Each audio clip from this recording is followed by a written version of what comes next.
Assalamu alaikum wa rahmatullahi wa barakatuhu. Today, how are you guys? First of all, today I'm going to be reacting to another video. The title of this video is The Most Beautiful Story of Yusuf Alaihissalam. And if you don't know who is Yusuf Alaihissalam in Islam, he is a prophet. Yusuf translates in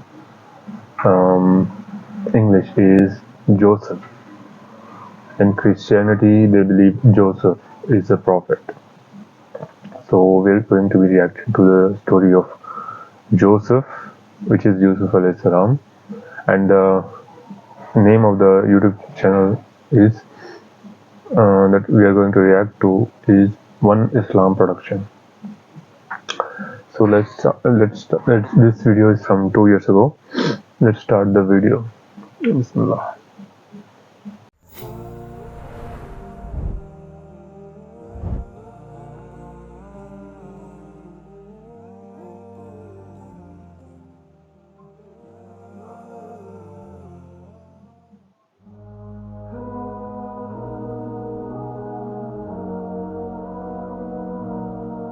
The story of Yusuf alayhi salam is very powerful.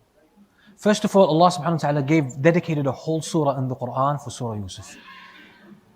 There's nothing in the Quran that is exclusively, there's no surah in the Quran that's exclusively for one complete story. And the story of Yusuf occurs only in Surah Yusuf as a story. That's the only time it occurs. Whereas if you look at the story of Musa alayhi salam, it's all over the Quran in so many other surahs. And the story of Isa alayhi salam, the same in so many other surahs. So there is something special about Surah Yusuf. So the story of Yusuf alayhi salam is very powerful in the sense that it relates to the life of every one of us. Every one of us. And Yusuf alayhi salam went through a lot of traumas in his life, but he was not traumatized. He went through a lot of traumatic experiences in his life, but he was not traumatized. He went through a lot of down times, as we would like to call them, but he was happy. And he was content. And he went through a lot of challenging circumstances, and instead of being broken down, he actually grew. He grew. And when everything seemed to be against him, the reality of affairs turned out to be for him. So things were happening for him, not to him. Not to him. And there are secrets why this is happening. There are secrets why this is happening. Surah Yusuf teaches us 3 secrets. 3 things that if we learn them, hold on to them and apply them, Surah Yusuf or the story of Yusuf can play again in our lives. The success of Yusuf alayhi salam can play also in our lives. And really these 3 secrets are the basic tools with which you can handle any situation in life. Literally. So Yusuf alayhi salam, you will find through all the circumstances and the events that Yusuf alayhi salam went through, he was actually achieving these things by means of 3 tools that we're going to share. And these are the secret of Yusuf alayhi salam. Just in brief, first he was taken away from his father. By who? His own brothers. They conspired against him. They took him. They threw him in the well. They deceived his father. They played a game. He was left in the well. Then he was taken out of the well and he was sold as a slave. So from the son of a prophet who was promised prophethood into a slave. So he's taken by that caravan and he's sold in the slave market in Egypt. Not only a free man, but a prophet or someone who's promised to be a prophet. And now he goes down into this cascade of negative events to the point where he loses his freedom. He loses himself. There's no slave means you don't own yourself. Someone else owns you. You're a property. You're just like this. Someone owns you. You don't have any choice. You don't have any say on your life. And he's taken to the house of Al-Aziz. Al-Aziz, sort of a minister in Egypt, a very important, influential person in Egypt, Al-Aziz. So he's taken and he's still young. So he grows in this house as a servant and as a slave, who has no say, who has no choice. He just has to obey and do whatever he's commanded. Then when he becomes an adult, he's offered such a difficult and trying fitna. And what is it? The wife of his own master, who's also his master. She is his master. She commands him, he has to obey. She develops this affection and this love towards him, this physical attraction. She sets him up in a way, she invites him for fahisha, for zina. What does she do? She closes all doors and windows. She says, here you go. He's supposed to obey, he has no say. There's a power imbalance. It's not like, oh, no, I don't feel like it. Oh, I don't want to do that. No, you're my slave. You don't even have a choice. You can't even express yourself in this point. She commanded him, go ahead now. Still with this power imbalance, Yusuf alayhi salam, he's connected to Allah subhanahu wa ta'ala. He's connected to Allah. So he says, ma'ad Allah. He says, I seek refuge in Allah. Innahu Rabbi ahsana mathwaya. Allah has been good to me. Allah has been good to me. I'm not going to violate the laws and the rules of Allah subhanahu wa ta'ala. And he realizes that if he stays in that position, there will be a temptation. There will be the temptation of being a man, presented with a woman who calls him to herself. The temptation of him having less power in front of her and the pressure that she could exercise on him. All of this was a temptation. So he decided to get himself out of that. He rushes to the door. He finds his master by the door. Straight away, she's caught now. She wants to free herself. She wants to pass the buck. She says, he was trying to rape me. He was trying to rape me. So he's accused falsely now. Yusuf Alaihissalam speaks up for himself. And he says, no, it was her. So they call upon someone from her family, a wise man. Let's find out, investigate what happened. And he said, they found out basically it was her mistake because his shirt was ripped from behind. So she was chasing him. But they said, don't expose that, don't talk about that. This is the wife of this influential man, the wife of the minister. It's a political, slander now. There's issues. No, keep quiet about this. Yusuf alayhi salam, don't open your mouth. Then she's not done with him. She decides to take it on him, to take revenge. So she sets him up in the presence of other women, because they were talking about her. The news seeped out into people. They started saying, oh, she is interested in her slave boy.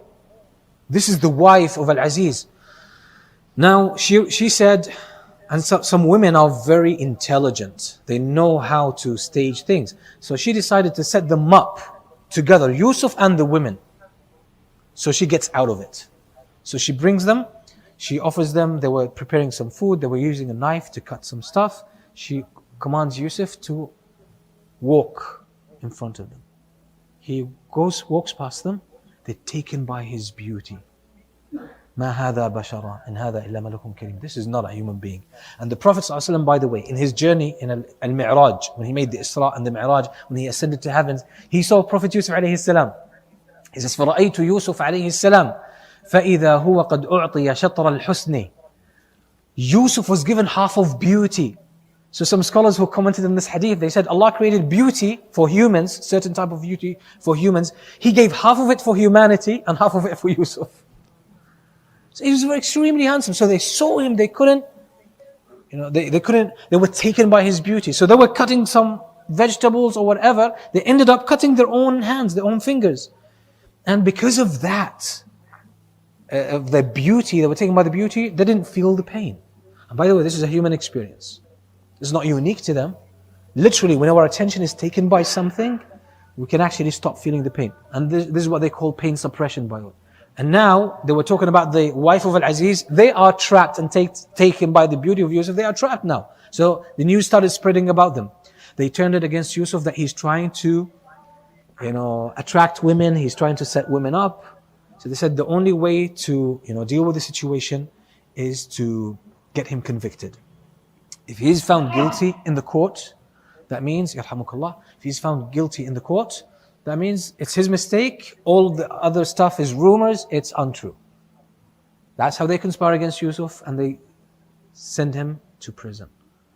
Yusuf alayhi salam, he was saying, oh Allah, I prefer the prison to being in this fitna and trial. So he goes to the prison. Imagine someone who's been through all of these negative events, one after the other. They would usually turn to Allah, why me? Oh Allah, why does this happen to me? Like, why not someone else? You might not say it with your tongue, but as the Arabs say, بِلِسَانِ الْحَالِ لَا بِلِسَانِ الْمَقَالِ, right? That's what your heart feels, and it wants to say it, but you don't verbalize it. But you feel like, oh Allah, why me? Why does this happen to me? What did I do? Yusuf alayhi salam was not in that state. So Yusuf alayhi salam, when he enters the prison, there are two other people. When they see him, they see the beautiful face. Not only the handsomeness of him, but the righteousness, the beauty, the piety, the sincerity. You can tell. This is not a liar. This is not a dodgy person. Straight away, they assume this is must be a man of knowledge. He must be wise. So they narrated their dreams to him. One of them said, Inni arani a'siru khamra. I saw myself making wine. The other one said, Inni arani ahmilu fawqa ra'si khubzan ta'kulu at-tayru minhu. I saw myself in my dream having bread over my head and birds are eating from that bread. Yusuf Alaihissalam understood with the interpretation of the dream. Don't forget, his first dream was interpreted by his father, and this was a promise of his prophethood. So before telling them about the dream, since these people are interested, he decides to tell them about something more important than their dreams, about Allah subhanahu wa ta'ala. Since they're open-minded, they're willing to listen to him, now it's time to tell them about Allah, because these people don't worship Allah, they associate partners with Allah. So he starts telling them about Allah, that He's the only one who has the right to be worshipped. He's the creator, the designer of the universe, of everything. And we should worship Him. He's alone. We don't associate partners with Him. And he started speaking about them. Then he says, in the midst of all of this, imagine this predicament, this trial, he's put in prison unjustly. And in the first place, he was taken from his father. All of these predicaments, the Yusuf Alaihissalam, what is he? He's so chill. Like he's so chill in the prison. He's not traumatized. If someone goes to prison now, and there's no real cause for his going to prison, they might lose their faith. They might question, why does Allah do this to me? Why does Allah allow this to happen to me? So Yusuf alayhi he turns to them, telling them about Allah. Then he says, ذَلِكَ مِنْ فَضْلِ اللَّهِ عَلَيْنَا وَعَلَى النَّاسِ وَلَكِنَّ أَكْثَرَ النَّاسِ لَا يَشْكُرُونَ. He's saying this is from the blessings of Allah subhanahu wa ta'ala upon us and upon people, but most people are unthankful. Man, you just put in prison, and you're talking about thankfulness? You should be talking about oppression, right? We talk about oppression. We're oppressed and put in prison unjustly. The case is all fabricated. So he should start speaking and making a case, right? You guys, we need to rebel. We need to do this. We're put in prison. It's injustice. We have to stand for justice. No, it wasn't about this. It was about Allah. He said, there's so many blessings from Allah upon us, but most of us are unthankful. Then he says to them, this is from what Allah taught me. ذَلِكُمَا مِمَّا عَلَّمَنِي رَبِّي. This is what Allah taught me. It's not my knowledge. It's not like, don't think it's my intelligence or my merit. That's something from Allah subhanahu wa ta'ala. Refer it back to Allah. Because truly we don't own that. Allah gave you that knowledge through people, through experiences. Whatever you have and whatever you claim to yourself is really a gift from Allah subhanahu wa ta'ala. If you want to be truthful about it. It's not about you.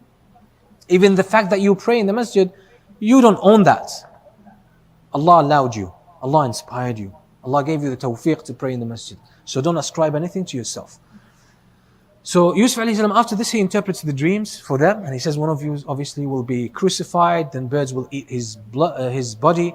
Second one, he said, you will serve the king. And then he told him, remember me. Remember me. And that shows as well, when you can use something, use a means to get somewhere, use it. Nothing wrong with that. You're putting your trust in Allah doesn't mean you do what you are supposed to do.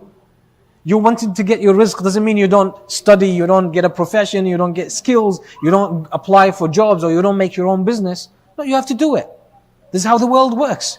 Trusting Allah subhanahu wa ta'ala means you put in the work. But if you're not putting in the work, you're not trusting Allah subhanahu wa ta'ala. You're just fooling yourself. So then Yusuf alayhi salam, the man forgets, and Yusuf alayhi salam stays in the prison for so long.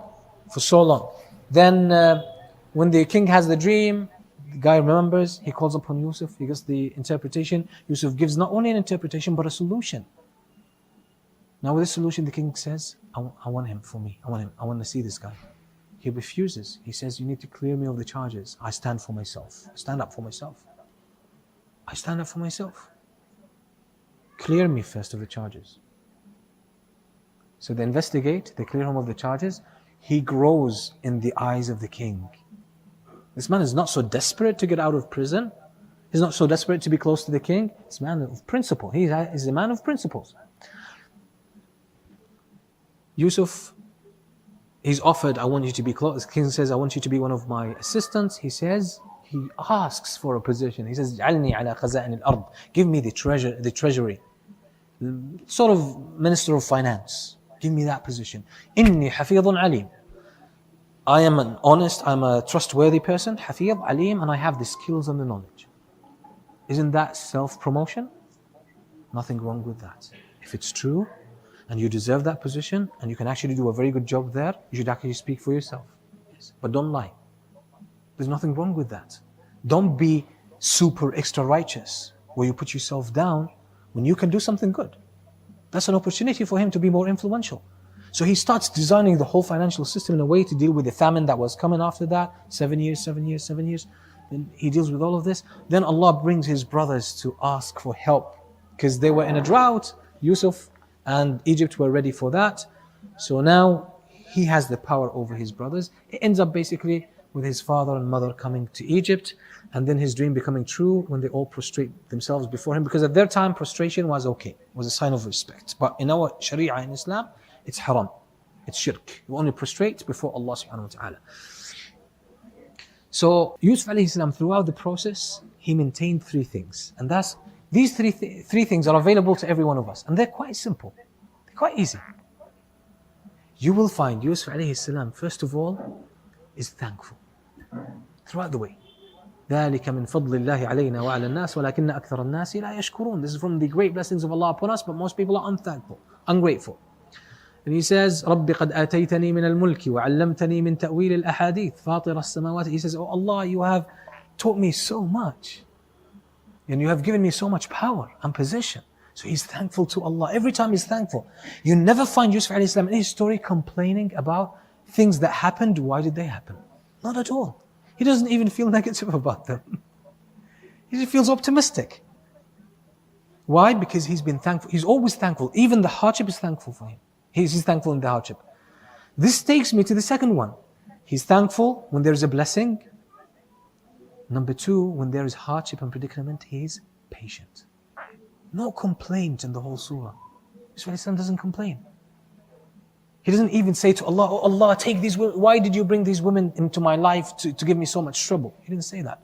He said, oh Allah, I prefer prison to these women. He didn't even object to what Allah subhanahu wa ta'ala. This is his politeness with Allah subhanahu wa ta'ala. So that's patience. Shukr, sabr, and the third one was what? Taqwa. This is why when his brothers asked him, they said to him, they said, Tallahi laqad atharaka Allahu alayna wa in kunna lakhati'in.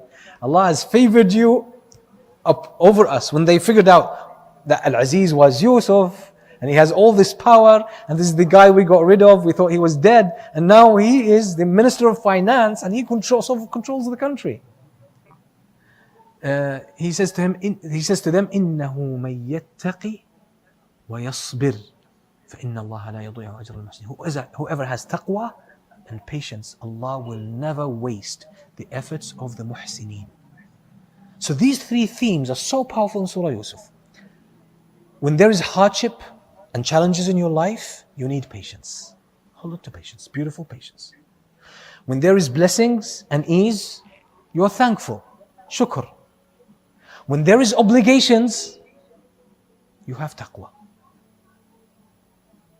So do what you are commanded, be thankful for the blessings, be patient with the calamities and the hardships, and life would start working for you.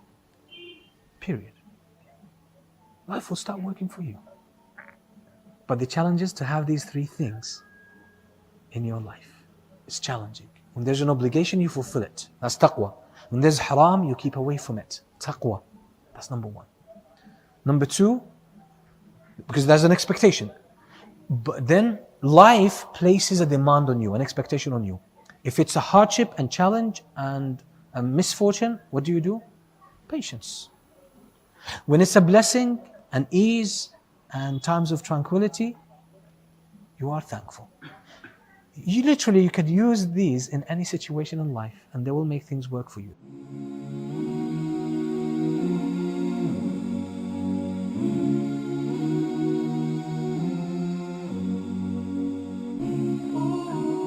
Are you tired of all these annoying ads on YouTube?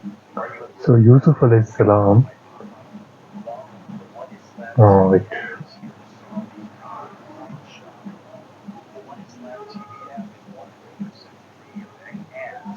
Yeah, Yusuf Alaihissalam, he has been through great trials and Allah has given him, even though he has been through great trials, like he was betrayed by his brothers, he was put in the well, no, like a water well, he was put in there, and because his father used to love him more than his brothers. Uh, so their brothers did him dirty. Like they make a plan and they betrayed him in the forest, and they went to his father and they said he died. From there only he was put in the trial, like very great trial, and his father was also put in the trial because his father used to love him so much. And then he went, someone picked him up from that water well, and they took him to Egypt.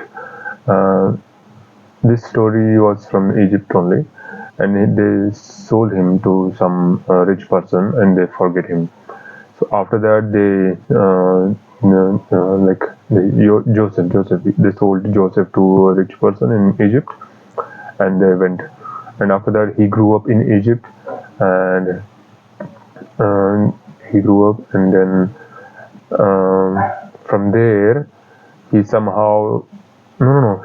When they took him to the Egypt and sold him, this person took him because he was so beautiful and handsome. He took him to Egypt's king, and he sold him to the king because he was very handsome.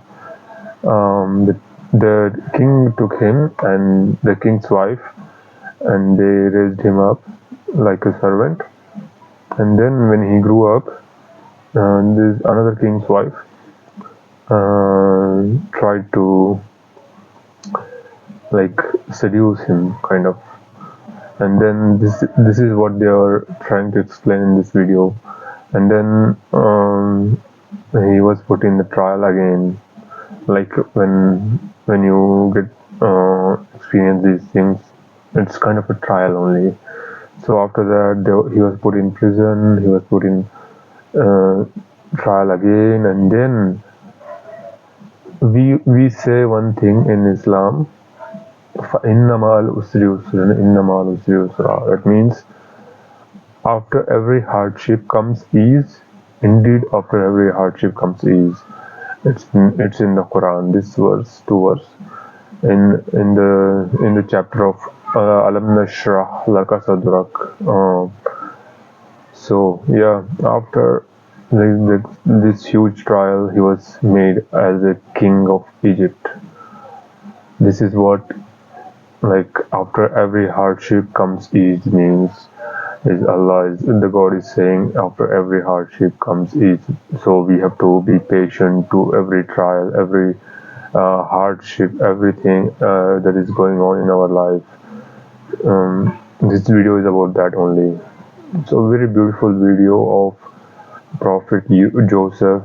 Hope you like this video. If you like the video, please please give it a thumbs up and like the video and subscribe. Hope I can react to these kind of videos in the future. Thank you.